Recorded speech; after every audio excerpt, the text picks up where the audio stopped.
Bonjour camarades, ici Renard au micro. Bienvenue à toi au Bon Sens Paysan, la chaîne écolo-nationaliste. Je te rappelle qu'en nous écoutant, en likant ou en commentant, tu participes à notre référencement et tu nous aides à passer le message pour toucher tous les jours un peu plus de patriotes à nous rejoindre. Alors je compte vraiment sur toi pour le faire. Aujourd'hui, je fais cette vidéo qui n'était pas vraiment prévue après être tombé par mégarde sur une interview qui m'a rendu complètement furax.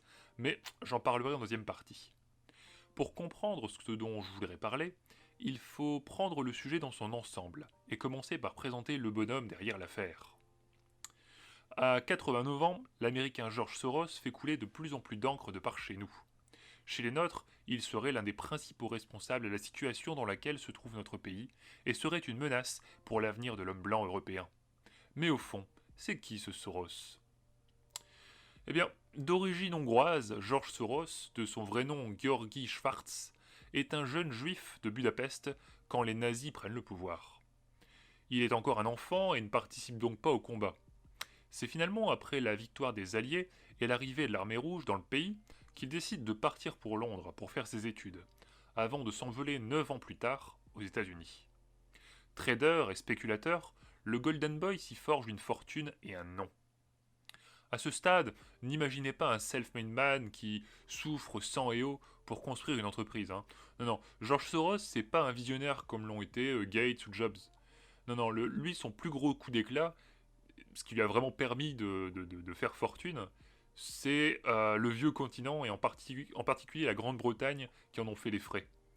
Alors on est en 91, quand cet apôtre du libéralisme à outrance pressent la faiblesse de la livre sterling et décide donc de parier massivement contre elle, obligeant la Banque d'Angleterre à la dévaluer et à sortir du système monétaire européen. Résultat, le fonds d'investissement de Soros devient une machine à fric légale et empoche 1 milliard de dollars alors que la Banque d'Angleterre est ruinée. La presse mondiale le surnomme alors la sangsue américaine, ce qui est vraiment pas pour lui déplaire. Soros dispose donc d'un pouvoir financier conséquent, capable, si l'envie lui en prend, de déstabiliser l'économie de tout un pays en ramenant toute monnaie nationale à un quart de sa valeur réelle. Avec son cash en poche, il décide de fonder dans son pays natal, la Hongrie du coup, l'Open Society Foundation ou OSF, qui est un réseau de plusieurs fondations destinées à, ouvrez les guillemets, promouvoir les droits de l'homme et la démocratie. Mhm. Dès lors, à la tête de sa fortune colossale, Soros tisse sa toile d'influence à travers le monde et ouvre des bureaux sur les 5 continents et dans plus de 100 pays, avec pour objectif, il le dit lui-même, d'influencer l'histoire. Il investit 32 milliards de dollars dans l'OSF et devient le deuxième organisme philanthropique mondial après la fondation de Bill et Melinda Gates. Il devient donc un homme d'État sans État. Cependant, là où le patron de Microsoft investit surtout dans des programmes de soutien et de santé, Soros, lui, s'implique très tôt dans les affaires politiques des États. Il devient en réalité, effectivement, un homme d'État sans État, une force politique majeure qui ne rend compte qu'à lui-même. Il s'implique et milite publiquement en faveur des migrants, des LGBT, aux alternatives à la pénalisation de la drogue et contre l'avortement. En 2015, par exemple, la crise migratoire en Europe le remet sous le feu des projecteurs.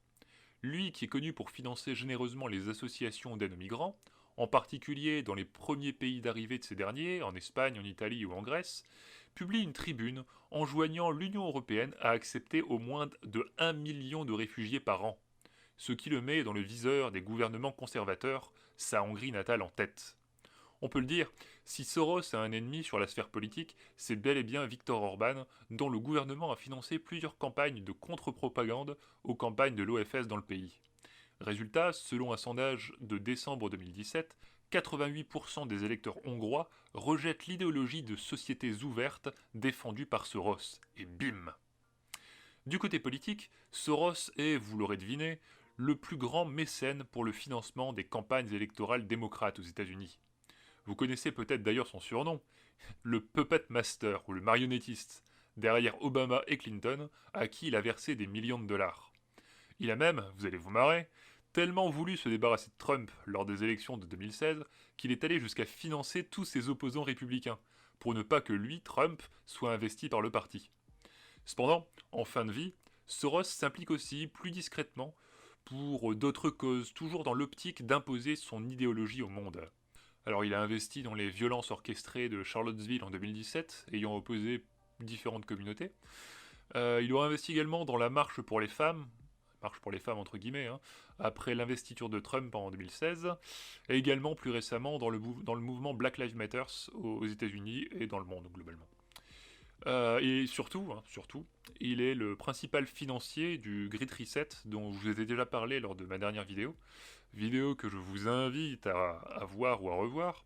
Mais pour résumer, hein, ce projet mondial, porté par les plus gros industriels de la planète, vise un nouvel ordre mondial, libéralisé et à leurs mains. Donc, si j'ai souhaité faire cette rétrospective sur Soros, c'est avant tout pour illustrer un événement qui est en train de se produire à l'heure où je vous parle. Un truc énorme et ultra impactant pour nous, peuple de France et d'Europe.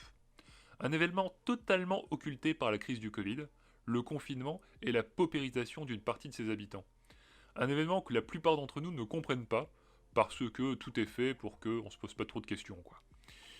Et surtout, finalement, un événement, encore un, orchestré par Soros et toute sa clique en sous-main. Je veux bien évidemment parler de la dette et de ses effets induits, bref, de notre soumission future et inéluctable au Great Reset. Je tiens à dire, hein, encore une fois, et je pense que vous le savez déjà si vous regardez mes vidéos depuis le début, je suis pas une grosse tête en économie, hein, mais ce que je vais vous dire est assez facile à comprendre, rassurez-vous. J'ai commencé à réfléchir à la chose en fait la semaine dernière, lors de l'intervention d'Aude Beaufreton, délégué général de contribuables associés chez Bercoff sur Sud Radio. Voilà ce qu'il nous dit hein, dans les faits. Vous dites que la crise du Covid aggrave fortement le cas des pays déjà endettés. C'est notre cas, nous, c'est ça? C'est complètement notre cas. Pour la simple et bonne raison, vous savez, cet été, on a entendu parler des frugaux, qui sont les pays du Nord, qui sont plutôt vertueux, donc qui sont plutôt des gens ou des économies responsables. Alors, il y a l'Autriche, les Pays-Bas, la Suède, le Danemark, et puis il y a les pays du Sud. Les pays du Sud, c'est la Grèce, l'Italie, l'Espagne. Et aujourd'hui, la France est avec les pays du Sud, c'est-à-dire que on est au même niveau. Il faut quand même savoir qu'aujourd'hui, la France est vice-championne des pays européens en termes d'endettement. On est juste derrière l'Italie. Le deuxième pays européen. On est le deuxième pays européen le plus endetté, et on est plus endetté par habitant aujourd'hui que la Grèce. Ah oui. Et bien sûr, on est plus. La Grèce aujourd'hui a 31 000 euros par tête d'habitant de dette. La France, on était à 35 000 avant le Covid et on va terminer à 40 000 là dans les mois qui viennent. C'est dire en réalité le danger. Et on est en fait, si on était La Fontaine, c'est les cigales et les fourmis. Hein. Ah, complètement. Et d'ailleurs, vous avez entendu que la Hongrie et la Pologne refusaient de voter le budget pour la simple et bonne raison que, puisqu'on était déjà en situation de surendettement, les marchés financiers, à un moment donné, ça leur fait peur. Et donc, comme on n'a pas réussi finalement à emprunter pour toutes les mesures, et c'est vrai que c'est quand même une exception française d'avoir maintenu les salaires à ce niveau-là, d'avoir pris un certain nombre de mesures, eh bien, les marchés financiers ont voulu des engagements. Et donc, pour avoir des engagements, Emmanuel Macron est allé négocier finalement avec les pays du Nord pour mutualiser la dette, ce qui est une première, alors que c'est interdit d'ailleurs par... Oui, mais enfin, pour nous, c'est pas une mauvaise chose qu'il ait pu mutualiser la dette. Sauf qu'il va falloir qu'on la rembourse. Il va falloir qu'on la rembourse. Et ce qui s'est passé, c'est que pour négocier avec la Pologne et la Hongrie à l'époque, qui étaient contre justement cette espèce de... Et il y a les règles de l'unanimité. Exactement. Et qui sont des pays qui disent, nous on fait des efforts et on ne comprend pas pourquoi vous ne faites pas d'efforts, ou en tous les cas vous avez les moyens d'une politique sociale, vous avez une politique sociale très forte, mais c'est pas nous qui allons payer pour votre politique sociale. Et c'est le message des pays du Nord. Et donc ces frugaux-là aujourd'hui disent, nous on veut pas payer pour votre dette. Est-ce que nous, Français, est-ce qu'on aurait envie de payer pour la Grèce, par exemple, en 2008, quand c'était le cas? La réponse est non. Et donc, l'enjeu aujourd'hui, ça a été de réussir à mutualiser cette dette.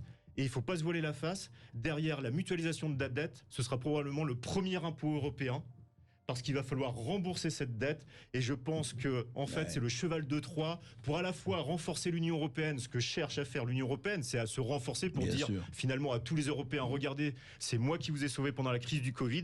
Et en même temps, on sera tenu avec la dette et on devra rembourser un jour à travers cet euro. On sera les otages de cette Union européenne. Complètement. C'est exactement ça. Et la Pologne qui a très bien compris ça et qui malgré tout n'a pas cédé aux sirènes des subventions, parce que la promesse qui a été faite par l'Union européenne, c'est de dire acceptez de signer cet accord et on vous donnera des subventions, donc vous allez être très gagnant. Malgré ça, ils ont fait le choix de la responsabilité et pas de la démagogie. Alors je dis pas qu'il fallait pas s'endetter en France dans cette situation-là telle Bien qu'on la sûr. connaît. Le seul problème, c'est qu'on est venu ajouter une dette conjoncturelle, qui est celle du Covid, à une dette structurelle qui correspond aux 46 années de déficit que j'évoquais auparavant. Donc, si on résume, notre pays, comme la plupart des pays européens, est déjà surendetté, et va l'être d'autant plus avec les effets induits du Covid. Macron est allé négocier avec tous les pays européens pour s'endetter encore plus, pour récupérer de l'argent frais et financer l'économie. Dans le lot, seules la Pologne et la Hongrie ont refusé de signer. On aurait pu en rester là, mais Soros, pour en revenir à lui, et c'est là où je voulais en arriver, qui a déclaré aux Échos, pas plus tard qu'il y a 3 jours, je le cite, « Si elle veut rester fidèle à ses valeurs, l'Union européenne doit trouver la volonté politique nécessaire pour contourner le veto hongrois et polonais à la proposition de budget européen et au plan de relance. Le respect de l'état de droit doit devenir la règle pour avoir accès aux fonds européens. Une option qui n'est pas négociable, fermez les guillemets. Ce qui veut dire, en gros, si on lit entre les lignes, passer outre le règlement de l'institution pour se torcher avec le choix souverain et courageux qu'ont fait ces deux pays.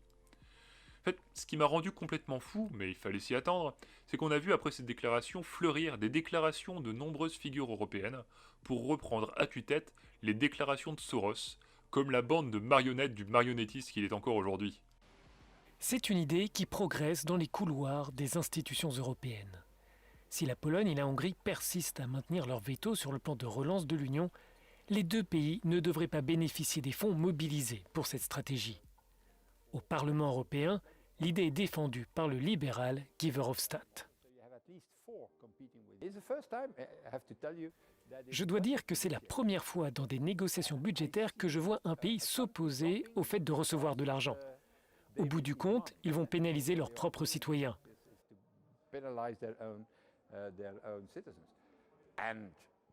Et si cela n'est pas possible, je ne vois pas d'autre façon que d'entamer une coopération renforcée basée sur l'article 326 du traité.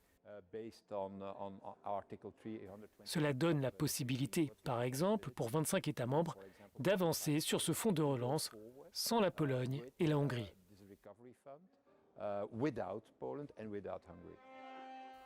L'Union souhaite conditionner l'accès à l'aide européenne au respect des valeurs démocratiques. Pour l'eurodéputé et ancien Premier ministre belge, il y a un fort engagement citoyen en faveur de cette approche.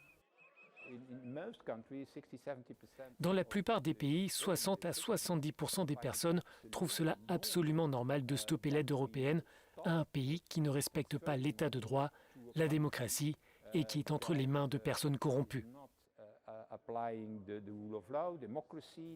Ce n'est pas seulement une question d'état de droit, c'est aussi une affaire de corruption. Le dernier rapport de l'Office européen de lutte antifraude est clair. La Hongrie est en haut de la liste en matière de corruption dans l'Union européenne. C'est certainement la responsabilité de Viktor Orban.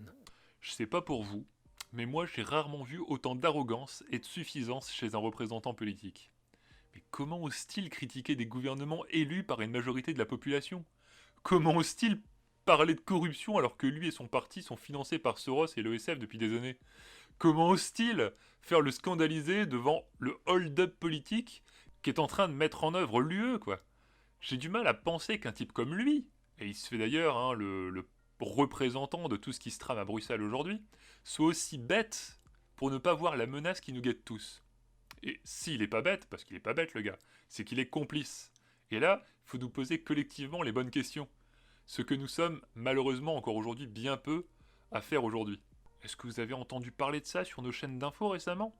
Voilà, j'ai pris ça sur Euronews, ce qui est une chaîne européenne, mais sinon personne n'en parle. En tout cas, j'espère que vous percevez un peu mieux les choses sur la situation, et que cette vidéo vous aura permis de lire entre les lignes. N'hésitez pas à la partager avec vos proches et ceux qui pensent comme nous. Soros et ses sbires comptent sur notre docilité et notre incapacité à le faire. En attendant, camarades, cette vidéo est terminée. Cultive ton jardin et à très bientôt.